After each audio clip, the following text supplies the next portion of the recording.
शिव महापुराण का रुद्र संहिता पार्वती खंड। शिव की आराधना के लिए पार्वती जी की तपस्या। ब्रह्मा जी कहते हैं, हे देवर्षि, तुम्हारे चले जाने पर प्रफुल्लित हुई पार्वती ने महादेव जी को तपस्या से ही साध्य माना और तपस्या के लिए ही मन में निश्चय किया। तब उन्होंने अपनी सखी जया और विजया के द्वारा अपने पिता हिमाचल और माता मैना से आज्ञा मांगी। पिता ने तो स्वीकार कर लिया, परंतु माता मैना ने स्नेहवश अनेक प्रकार से समझाया और घर से दूर जाकर वन में तप करने से पुत्री को रोका। मैना के तपस्या के लिए वन में जाने को रोकते हुए उमा बाहर न जाओ ऐसा कहा। इसीलिए उस समय शिवा का नाम उमा हो गया। हे मुने, शैलराज की प्यारी पत्नी मैना ने रोकने से शिवा को दुखी हुई जान अपना विचार बदल लिया और पार्वती को तपस्या के लिए जाने की आज्ञा दे दी।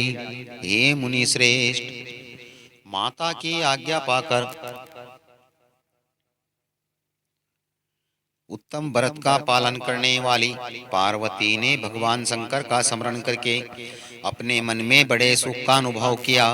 माता पिता को प्रसन्नता पूर्वक प्रणाम करके शिव के स्मरण पूर्वक दोनों सखियों के साथ में तपस्या करने चली गई। अनेक प्रकार के वस्त्रों को त्याग कर पार्वती ने कटी प्रदेश में सुंदर मुंज की मेखला बांध शीघ्र ही वत्कल धारण कर लिया। हार का परिहार करके उत्तम रक्षम को हृदय में लगाया। उसके बाद में तपस्या के लिए गंगोत्री तीर की ओर चली गई, जहां ध्यान लगाने से भगवान शंकर ने कामदेव को दग्ध किया था। हिमालय का वह शिखर गंगावतरण के नाम से प्रसिद्ध है।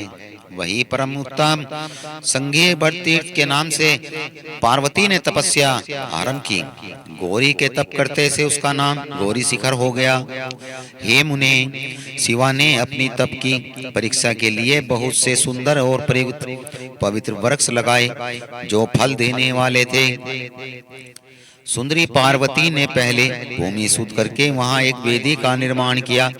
उसके बाद तपस्या आरंभ की, जो मुनियों के लिए भी दुष्कर थी।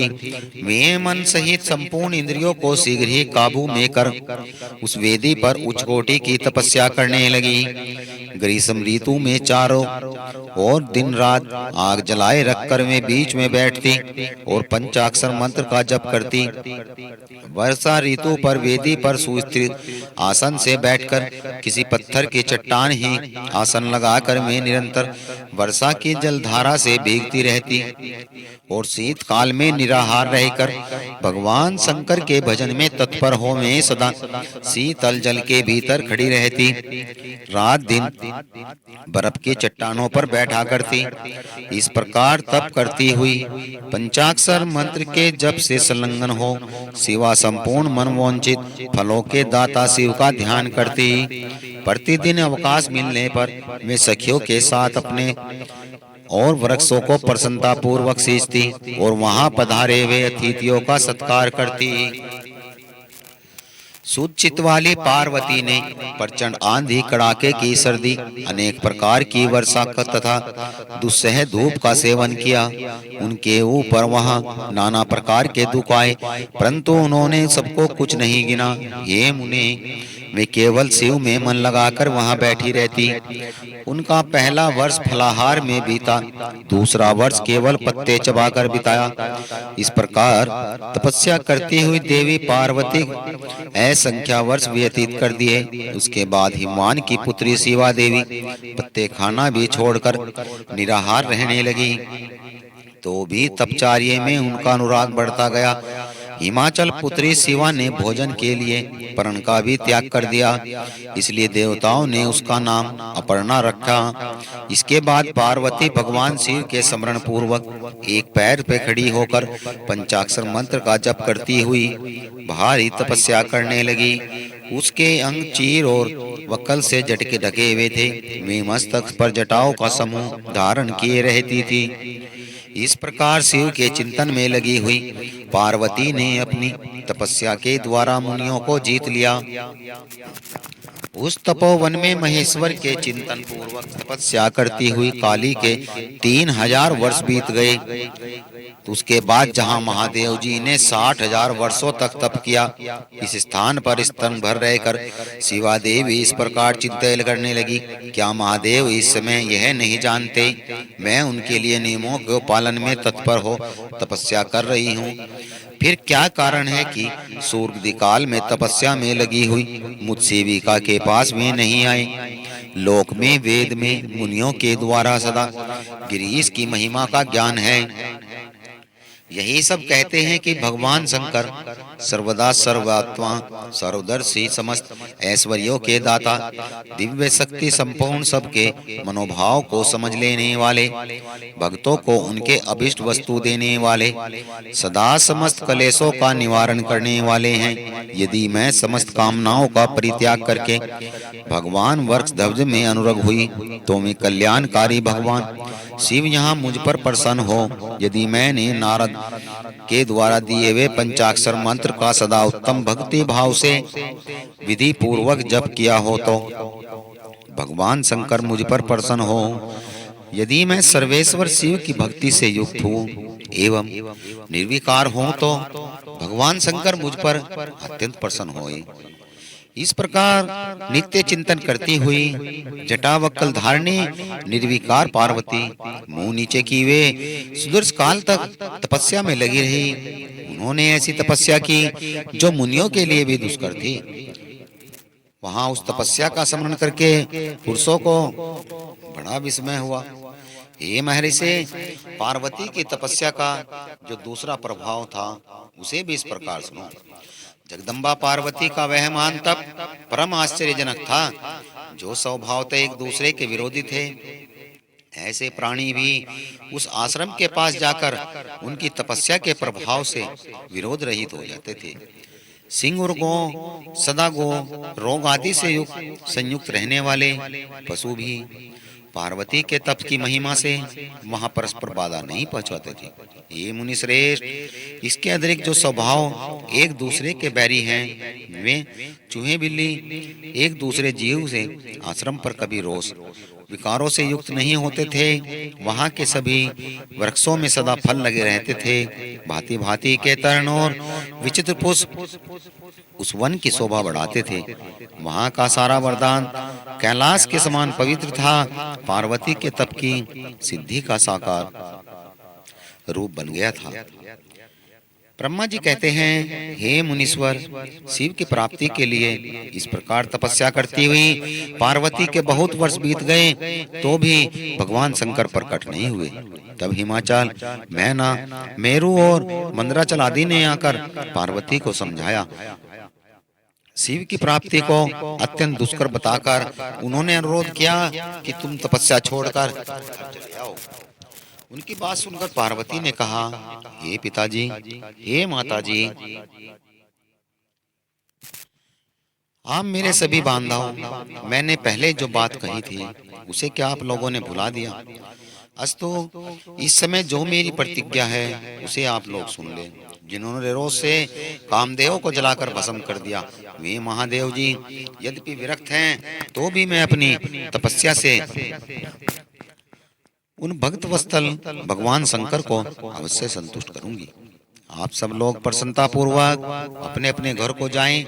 महादेव जी संतुष्ट होंगे ही, अन्यथा विचार की आवश्यकता नहीं है। जिन्होंने कामदेव को जलाया, जिन्होंने इस पर्वत के वन को जलाकर भस्म कर दिया, उस भगवान शंकर को मैं केवल तपस्या से यहाँ बुलाऊंगी। महाभागन, आप यह जान ले कि महान तपोबल से ही भगवान सदाशिव की सेवा सुलभ हो सकती है। यह मैं आप लोगों से सत्य कहती हूँ।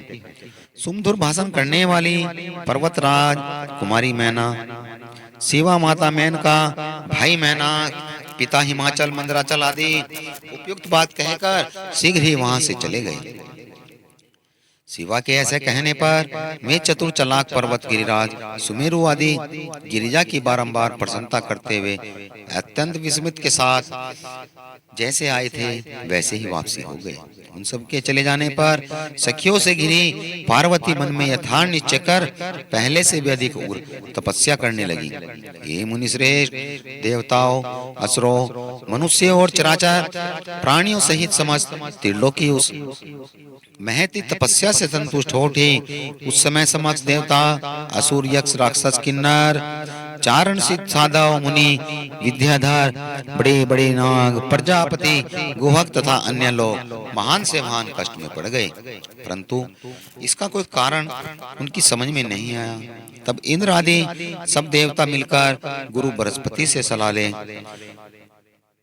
और साथ में सुमेर पर्वत पर मुझ विधाता की शरण में आए। उस समय उनके सारे अंग संतप्त हो रहे थे। वहां आकर उन्होंने प्रणाम किया और व्याकुल और कांतिहीन देवताओं ने मेरी स्तुति एक साथ करके मुझे पूछा, हे प्रभु, जगत के संतप्त होने का क्या कारण है? उनका यह प्रश्न सुनकर मन ही मन शिव का स्मरण करके विचार पूर्वक मैंने सब कुछ जान लिया। इस समय विश्व में जो दाह उत्पन्न हो गया है वह गिरिजा की तपस्या का फल है। यह जानकर मैं शीघ्र ही क्षीण सागर को गया। वहां जाने का उद्देश्य भगवान विष्णु से देखा से सब कुछ बताना था। वहां पहुंचकर देखा भगवान श्री हरि अपने आसन पर विराजमान हैं। देवताओं के साथ हाथ जोड़कर प्रणाम पूर्वक उनकी स्तुति करी और कहा, हे महाविष्णु, तपस्या में लगी हुई पार्वती के परम उग्र तप से संतुष्ट हो हम सब लोग आपकी शरण में आए हैं, आप हमें बचाइए। हम सब देवताओं की यह बात सुनकर शेष सैया पर बैठे हुए भगवान लक्ष्मीपति हमसे बोले, हे देवताओं, मैंने आज पार्वती की तपस्या का सारा कारण जान लिया। आप तुम लोग परमेश्वर शिव के समीप चलते हैं। हम सब लोग मिलकर प्रार्थना करेंगे कि वे गिरिजा को ब्याह कर यहाँ ले आएं। इस समय समस्त संसार के कल्याण के लिए भगवान से शिवा का पाणी ग्रहण के लिए अनुरोध करना है। देवादिदेव पिनाकधारी भगवान शिव शिवा को वर देने के लिए जैसे ही वहीं आश्रम पर जाएं, इस समय हम वैसा ही प्रयत्न करेंगे। अतः परम मंगलमय महाप्रभु रुद्र जहाँ उग्र तपस्या में लगे हैं वही हम सब लोग चले। भगवान विष्णु की यह बात सुनकर समस्त देवता अपनी हठी, क्रोधी और जलाने के लिए उद्यत रहने वाले प्रियंकर रुद्र से भी अत्यंत भयभीत होकर बोले, जो महाभयंकर काल अग्नि के समान दीप्तिमान और भयानक नेत्रों से युक्त है, उन रोष भरे महाप्रभु रुद्र के पास हम लोग नहीं जा सकेंगे, क्योंकि जैसे पहले उन्होंने कुपित होकर काम को जला दिया, उसी प्रकार वे हमें भी जला डालेंगे, इसमें कोई संशय नहीं है। हे मुने, इंद्रादि देवताओं की बात सुनकर लक्ष्मीपति श्री हरि उन सबको सांत्वना देते हुए बोले, हे देवताओं, तुम सब लोग प्रेम और आदर के साथ मेरी बात को सुनिए। भगवान शिव देवताओं के स्वामी, उनका भय नाश करने वाले हैं। वे तुम्हें नष्ट नहीं करेंगे। तुम सब लोग बड़े चतुर हो, अतः तुम्हें शंभु को कल्याणकारी मानकर हमारे साथ उनके उत्तम प्रभु को महादेव जी के शरण में चलना चाहिए। भगवान शिव पुराण पुरुष सर्वेश्वर वर्णीय प्रातमर तपस्वी परमानंद स्वरूप है, अतः हमें उनकी शरण में चलना चाहिए। प्रभावशाली विष्णु के ऐसा कहने पर सब देवता उनके साथ पिनाकमणि शिव का दर्शन पाने के लिए चल पड़े। मार्ग में पार्वती का आश्रम पहले पड़ता था, अतः उन गिरिजानंदिनी की तपस्या देखने के लिए विष्णु आदि सब देवता कौतूहल पूर्वक उनके आश्रम पर गए। पार्वती के श्रेष्ठ तप को देखकर सब देवता उत्तम तेज से व्याप्त हो गए। उन्होंने तपस्या में लगी हुई तेजो में जगदम्बा को प्रणाम किया और साक्षात सिद्धि स्वरूपा शिवा देवी के तप की भूरी भूरी प्रशंसा करते हुए वे सब देवता उस स्थान पर गए जहां भगवान वृक्षध्वज विराजमान थे। हे मुने, वहां पहुंचकर सब देवताओं ने पहले से तुम्हें उनके पास भेजा और स्वयं ही दूर खड़े होकर देखते रहे। मैं वहीं से यही देख रहे थे, भगवान शिव कुपित है या प्रसन्न है। हे नारद, तुम तो सदा निर्भय रहने वाले हो, विशेषतः शिव के भक्त हो, अतः तुम्हें विशेषतः शिव के भक्त हो, अतः भगवान शिव के स्थान पर जाकर सर्वदा प्रसन्न देखा। फिर वहां से लौटकर विष्णु आदि देवताओं को भगवान शिव के स्थान पर ले गए। वहां पहुंचकर विष्णु आदि सब देवताओं ने देखा, भगत वत्सल भगवान शिव सुखपूर्वक प्रसन्न मुद्रा में बैठे हैं। अपने गणों से घिरे हुए शंभु तपस्वी का रूप धारण करे योग पट्टर आसीन थे। उन परमेश्वर रूपी शंकर का दर्शन करके मेरे सहित श्री विष्णु अन्य देवताओं मुनीश्वरों ने प्रणाम किया। वेदों और उपनिषद के सूत्रों के द्वारा उनकी वंदना की। देवताओं ने वहां पहुंचकर भगवान रुद्र को प्रणाम करके उनकी स्तुति की। तब नंदिकेश्वर ने भगवान शिव से उनकी दीन बंधुता एवं भक्त वत्सला की प्रशंसा करते हुए कहा, हे प्रभु, देवता और मुनि संकट में पड़कर आपकी शरण में आए हैं। हे परमेश्वर, आप उनका उद्धार करें। दयालु नंदी के इस प्रकार सूचित करने पर भगवान शंभु ने धीरे धीरे आंखें खोलकर ध्यान के उपरत हुए समाधि से विरत हो परम ज्ञानी परमात्मा एवं ईश्वर शंभु ने समस्त देवताओं से इस प्रकार कहा, श्री विष्णु ब्रह्मा आदि देवेश्वरों, तुम लोग मेरे समीप कैसे आए? तुम अपने आने का जो कारण है वह सब मुझे बताओ। भगवान का यह वचन सुनकर सब देवता प्रसन्न हो कारण बताने के लिए भगवान विष्णु के मुख की ओर देखने लगे। तब शिव के भक्त और देवताओं के हितकर श्री विष्णु जी मेरे बताए हुए देवताओं के कार्य को सूचित करने लगे। हे शंभो, तारकासुर ने देवताओं को अत्यंत अद्भुत एवं महान कष्ट दिया है, यही बताने के लिए सब देवता यहाँ आए हैं। हे भगवान, आपके औरस पुत्र से ही तारक दैत्य मारा जा सकेगा और किसी प्रकार नहीं। मेरा यह कथन सर्वदा सत्य है। हे महादेव, इस प्रकार विचार करके आप कृपा करें। आपको नमस्कार हो। तारकासुर के द्वारा उपस्थित किए गए इस कष्ट को आप देवताओं का उद्धार कीजिए। हे शंभो, आप दाहिने हाथ से गिरिजा का परिग्रहण कीजिए।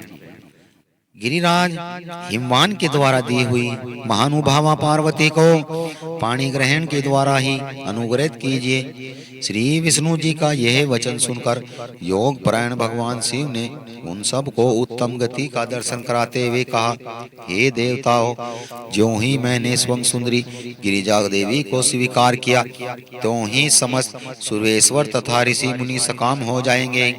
फिर तो वे परमेश्वर पद पर चलने में समर्थ नहीं हो सकेंगे। दुर्गा अपने पाणी ग्रहण मात्र से ही कामदेव को जीवित कर देगी। हे विष्णु, मैंने कामदेव को जलाकर देवताओं का बड़ा कार्य सिद्ध किया है। आज से तुम लोग मेरे साथ सुनिश्चित रूप से निष्काम होकर रहो। हे देवताओं, जैसे मैं हूँ उसी तरह तुम सब लोग पृथक पृथक रहकर कोई विशेष प्रयत्न किए बिना ही अत्यंत दुष्कर एवं उत्तम तपस्या कर सकोगे। अब उस मदन के न रहने से तुम लोग सब देवता समाधि के द्वारा परमानंद का अनुभव करते हुए निर्विकार हो जाओ, क्योंकि काम नरक रूपी की प्राप्ति कराने वाला है। काम से क्रोध उत्पन्न होता है, क्रोध से मोह उत्पन्न होता है और मोह से तपस्या नष्ट होती है।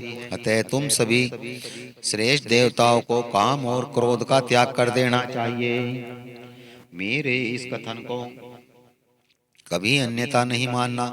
ब्रह्मा जी कहते हैं, वर्षभ के चिन्ह से युक्त ध्वजा धारण करने वाले भगवान महादेव ने कि इस बात को सुनकर ब्रह्मा विष्णु देवताओं मुनियों को निष्काम धर्म का उपदेश दिया।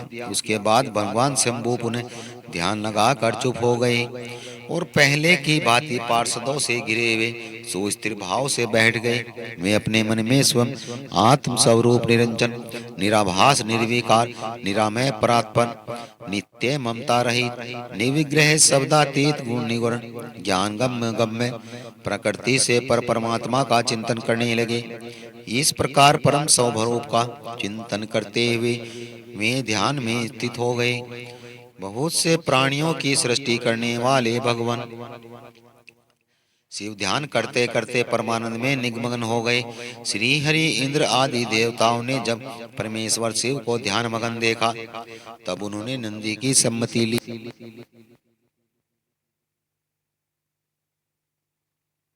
नंदी ने पूरे दीन भाव से स्तुति करने के लिए कहा।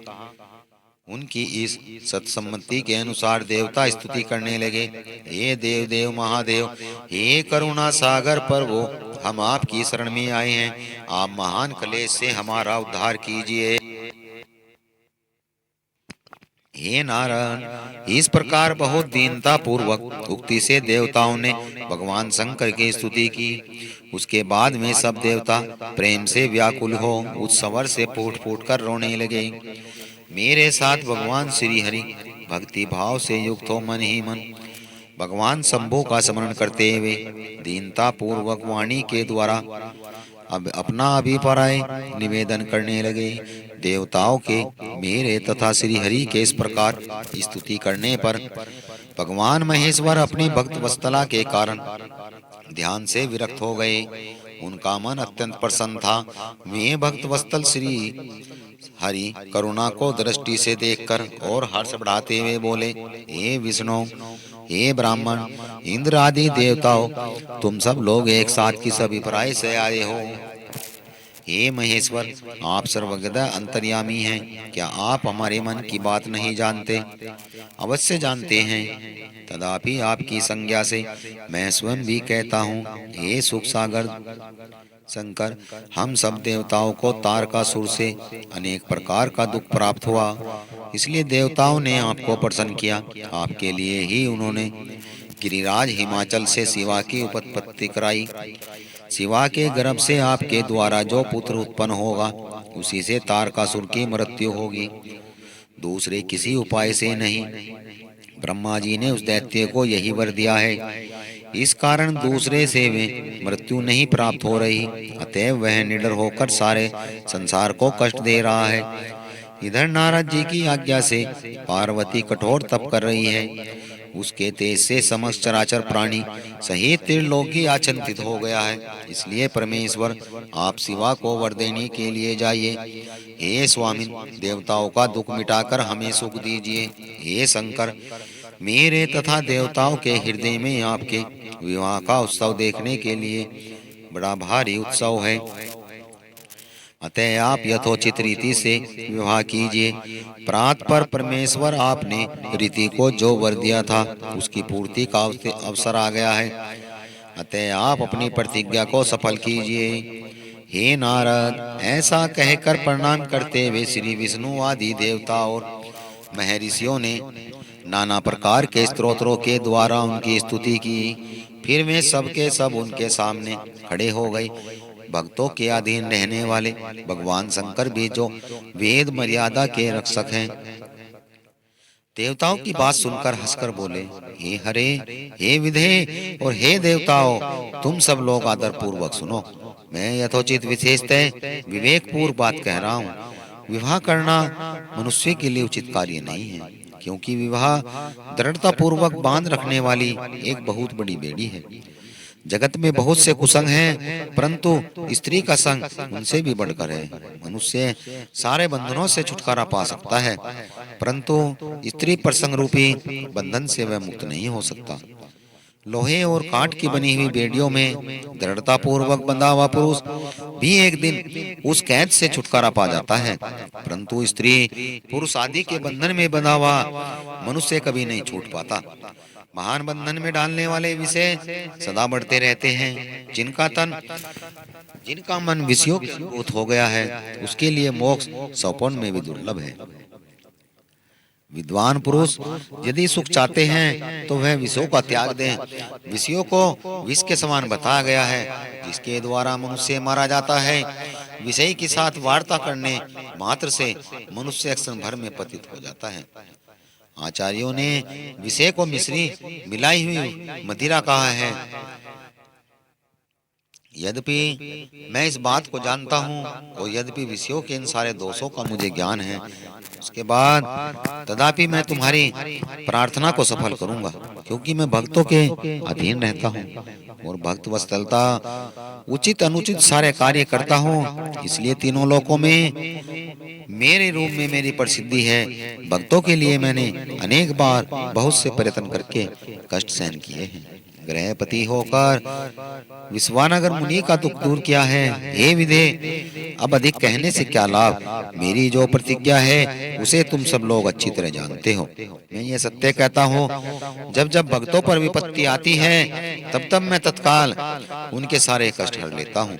तारकासुर से तुम लोगों को जो दुख प्राप्त हुआ है उसे मैं जानता हूँ और मैं उसका हरण करूंगा।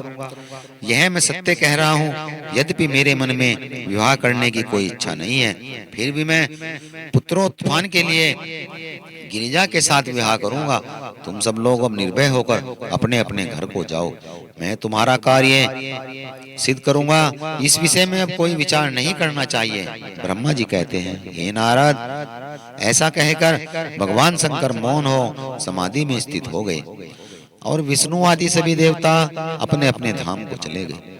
बोलिए श्री शिव शंकर भगवान की जय। उमापति महादेव की जय। ओम नमः शिवाय, ओम नमः शिवाय।